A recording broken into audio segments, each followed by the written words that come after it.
Hello दोस्तों, welcome back to my YouTube channel.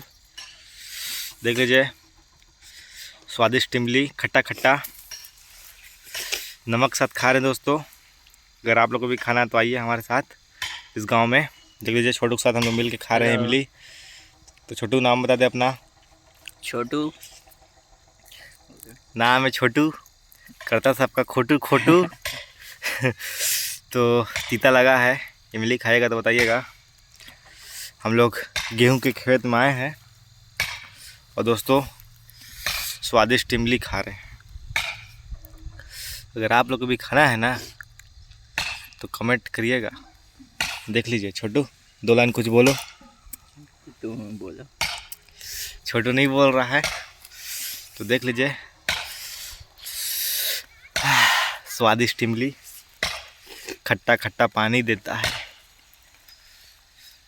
तो मिलते हैं नेक्स्ट ब्लॉग में। Thank you.